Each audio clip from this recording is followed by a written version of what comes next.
Morning, folks.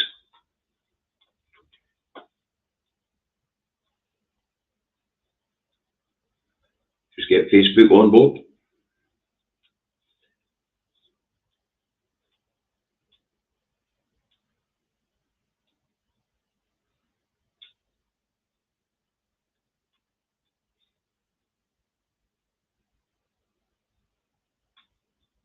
Okay, good morning, folks. That's Facebook on Bob. My wee counter's not working yet this morning, so I don't know how many are there. But we'll get a wee while to kick in. And then we'll let it quite be 50 before we get this underway. Okay. Right, there is an after show chat, folks, between 11 and 12, and the moderator, Mad Monk, will drop the link to that chat into the comments on the YouTube video after the broadcast is completed. Okay, so numbers are climbing nicely. We'll get there. Been a serious night, a really serious night. And that's why I put in the comments, morning folks, and a question mark. Because is it a good morning? Oh, to be revealed shortly. And to all you folks who are generous enough to donate to the Food Bank Fund, I was at the bank yesterday and made two donations of £250 to two food banks in the Western Berkshire area. And I'll tell you more about it when David's with me in the Two Davies. Okay. All right then. So that's us up over the 50 mark. So let's get this broadcast underway. It's Indy Truck Davy, out the truck and at home in his office in Salisbury, North Lanarkshire, where it is no bad morning.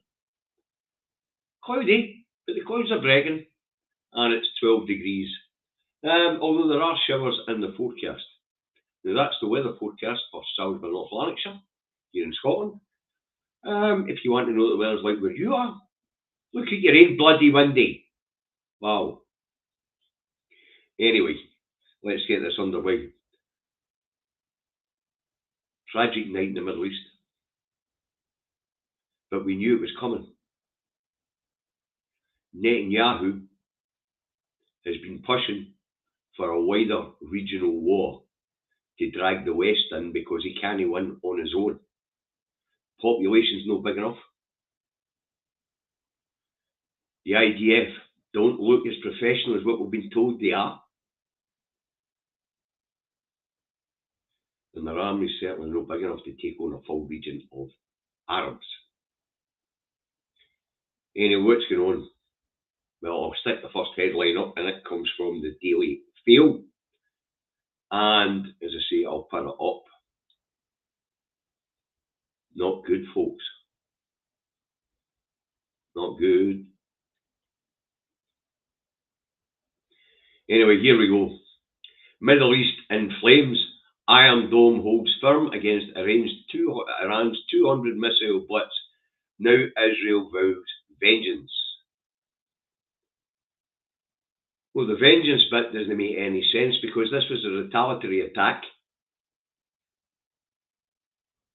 done correctly under international law by the state of Iran. Now, this is in retaliation for Israel bombing the Iranian embassy in Beirut.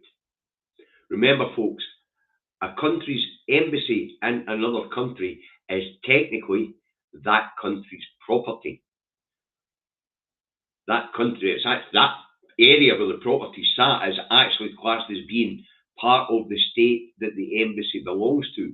So when Israel attacked the Iranian embassy in Beirut, technically they hit mainland Iran. Now, to what I've been able to gather so far, folks, once again, Iran gave the Americans notice of what they were doing and how many missiles they were firing.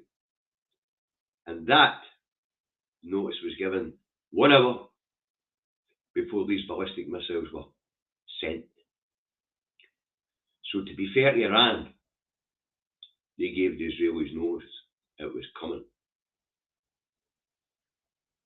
So now a lot of these headlines today are on this subject. I'll put the next one up and all. I'll put the Times up because this image is across a few of the papers.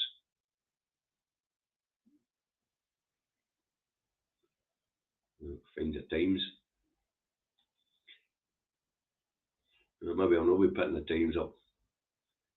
Anyway, the Times goes on, Middle East erupts. The Scotsman goes on, Israel vows revenge as Iran unleashes missile barrage. Now, that's an inaccurate headline.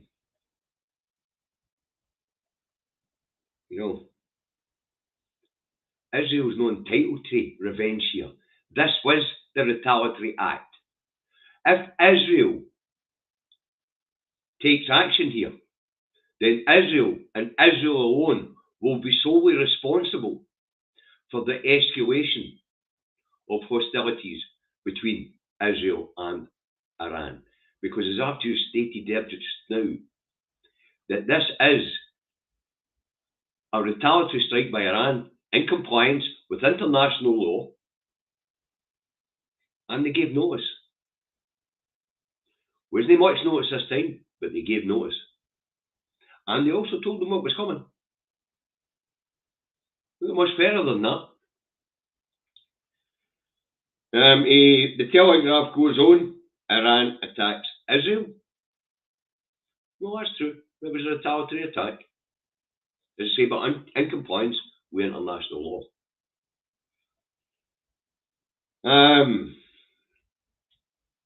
The Metro goes on, revenge attack over raids on Lebanon. And that's pretty accurate. This is tit for tat. Israel struck first. Iran is acting in defence. And if Israel strikes again and it escalates, then Israel will solely be responsible for what comes next. Okay, the Looney Rag the Express, this one I do have. Right wing Rag the Express. We'll put that one up.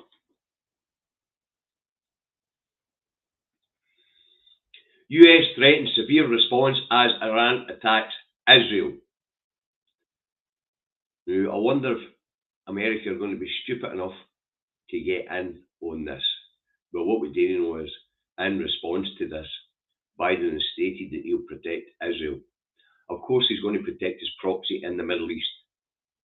Israel is nothing more than a way of America projecting its power into the Middle East. When we talk about Iranian proxies, when we talk about Hezbollah and the Houthis, well, Israel is America's jackboots, an attack dog, and proxy in the Middle East. So, is America going to join the fray? This close to an election? Remains to be seen. With Genocide Joe, you never bloody know. Right, the eye goes on. I've got this one and all, so I'll put it up.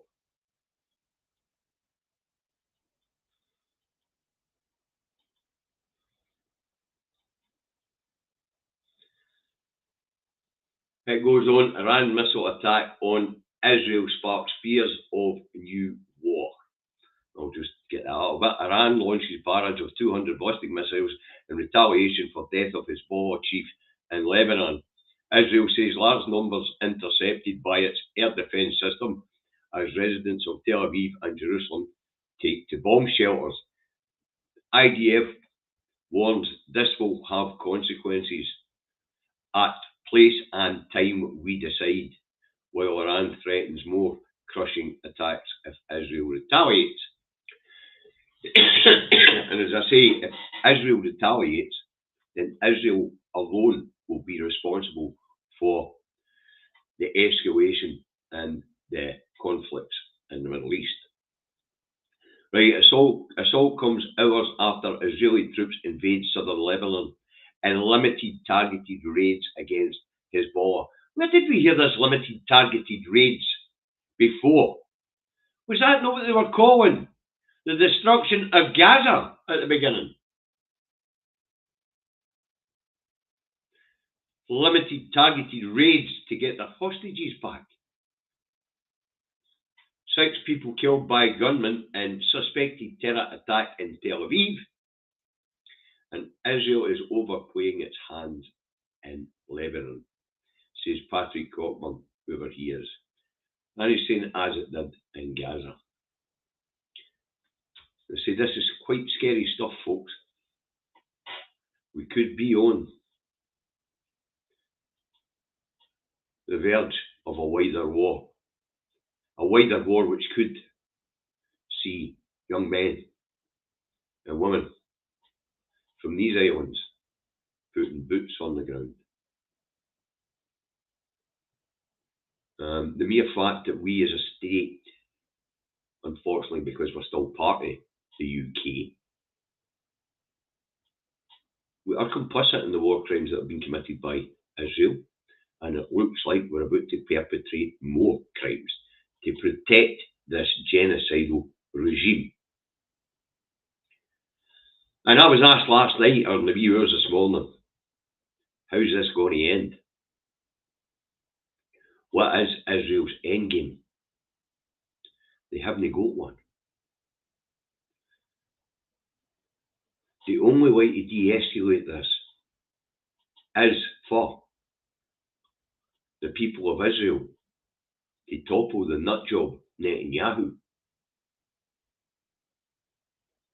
But I know that the Western media didn't cover this, but the Prime Minister of Jordan, quite close, right across the River Jordan,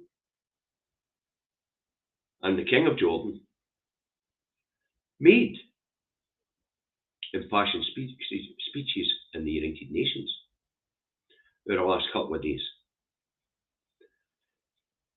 And the Prime Minister of Jordan made an offer to Israel, a bloody good one actually, because Israel and Netanyahu's talking about being surrounded by enemies. So Jordan, on behalf of 57 Islamic states, offered Israel guaranteed safety and the integrity of the Israeli state if they withdraw from the occupied territories and revert to the borders as they were prior to 1967. Damn fine offer. Made publicly, internationally, ignored by the Western media. So here we have the Islamic world promising the integrity and the safety of the Israeli state if the Israelis would just stop being fucking stupid. Because let's face it, the route that Netanyahu's taking the Israeli people down is the route to destruction for Israel. They cannot win against 57 pissed off Islamic states. And I would say that the UK and the US would struggle in a battle with the 57 Islamic states. And it's maybe time that the West grew the fuck up, stop demonising people of other colours and religions, and starts fucking cooperating with the rest of the planet. But that's my suggestion. Where are we? The Sun, Israel under attack, hellfire. The Herald goes on a batshit crazy story here. Now apparently there's a study getting done in the schools, and it's a study into child sex abuse. So they put the study out to children. It's anonymous. An anonymous study. An anonymous study. So what's the batshit crazy headline in the Herald? Huh? Scottish school sex abuse survey sparks serious fears. And apparently the reason it sparked fears is because this anonymous survey offers no safeguards or support. It's anonymous. How are you going to offer safeguards and supports when you don't know who the fuck is filling the survey out? They say, batshit crazy story. How do you offer support to an unknown person? Mental. They say, batshit crazy story.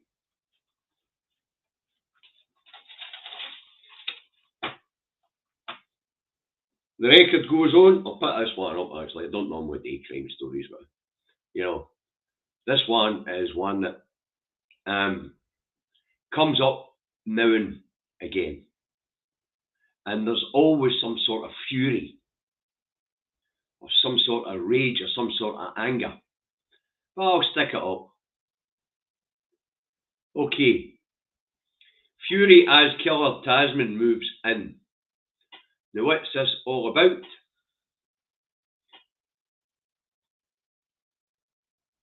Well,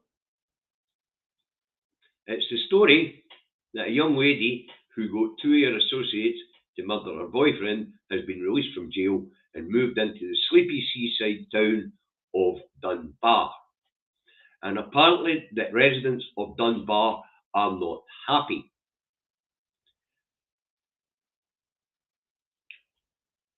Newsflash, every time somebody's committed a crime, done their time, been released and put back into society, there's always a fucking outrage on where they go. Always. But here's the thing, people. They're supposed to have done their time. They're supposed to be rehabilitated. And we as compassionate human beings are supposed to give them a second chance.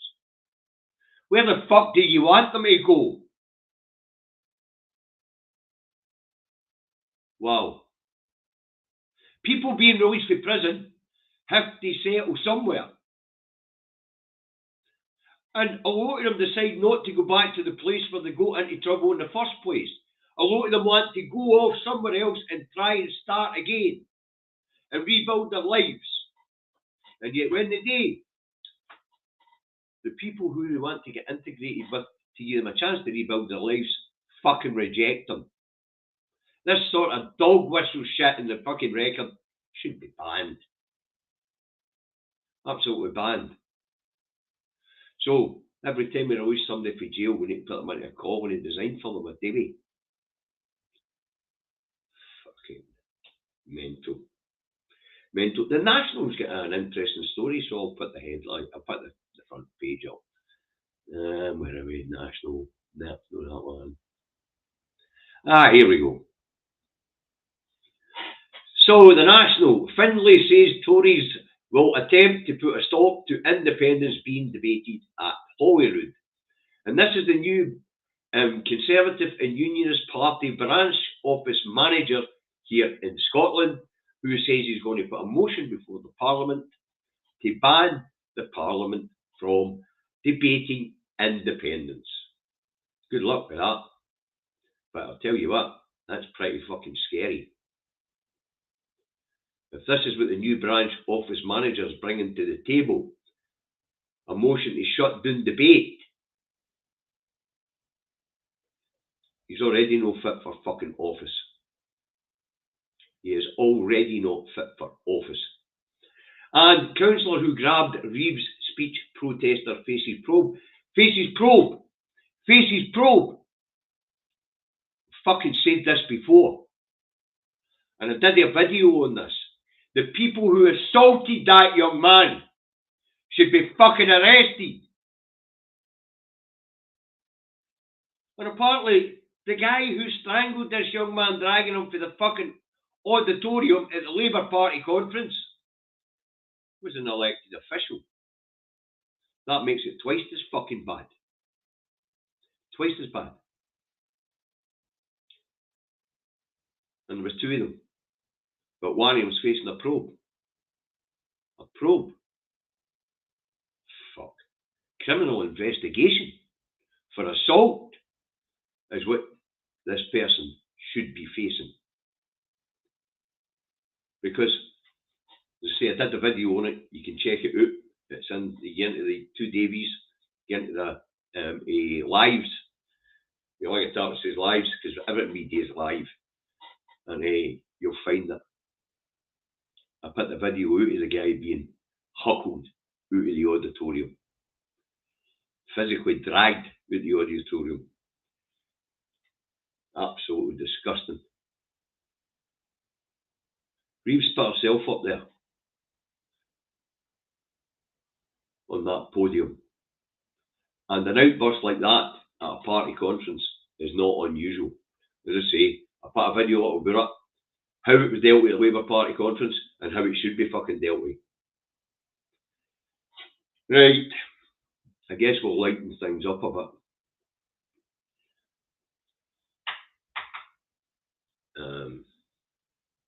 We'll lighten things up a bit and we'll end with the star. The star always gives us a smile, but before we put the star up,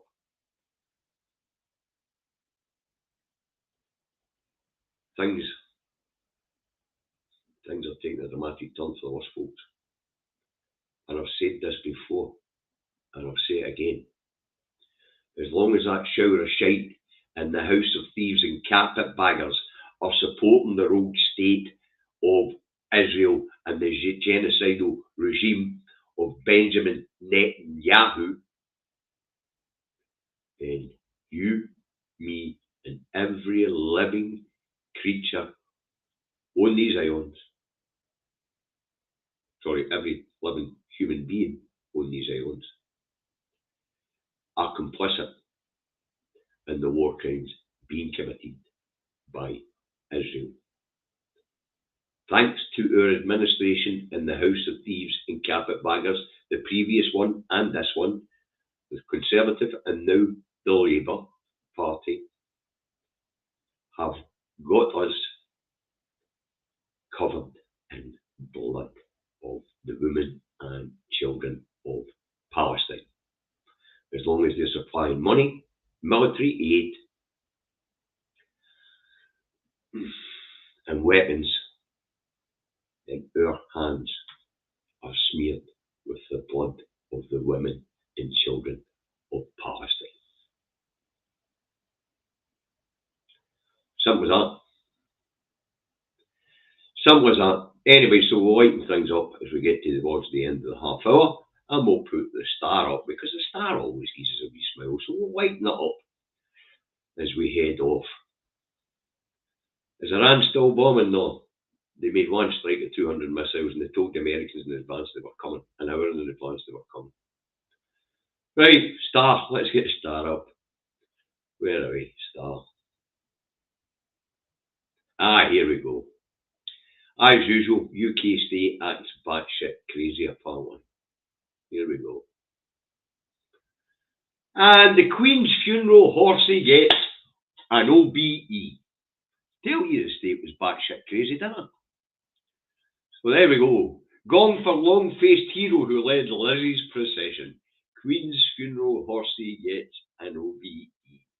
Flipped their fucking lids, so they have. Saying that right enough, I don't know if Sir Larry's in the audience today. After all, they did Night a Cat, didn't they, Sir Larry?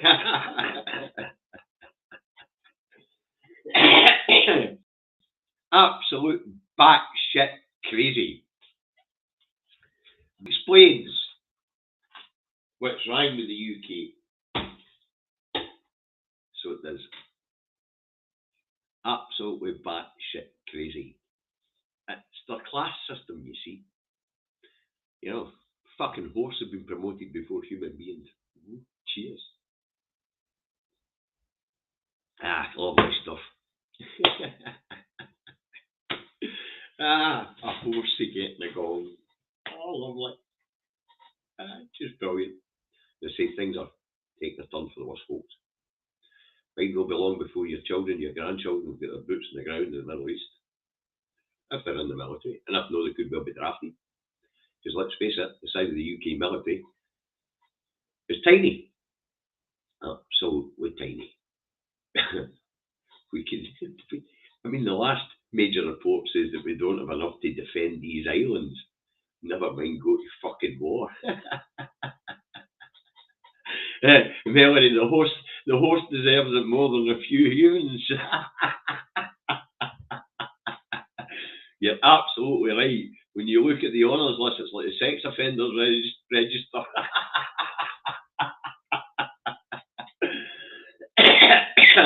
Wonderful.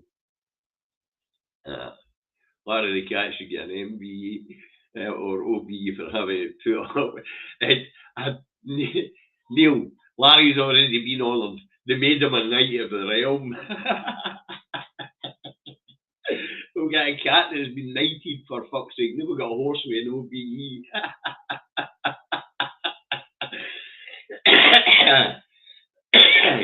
Any one of yous are batshit crazy, huh? What can you say? Right, I'm going to wind this one up now, folks.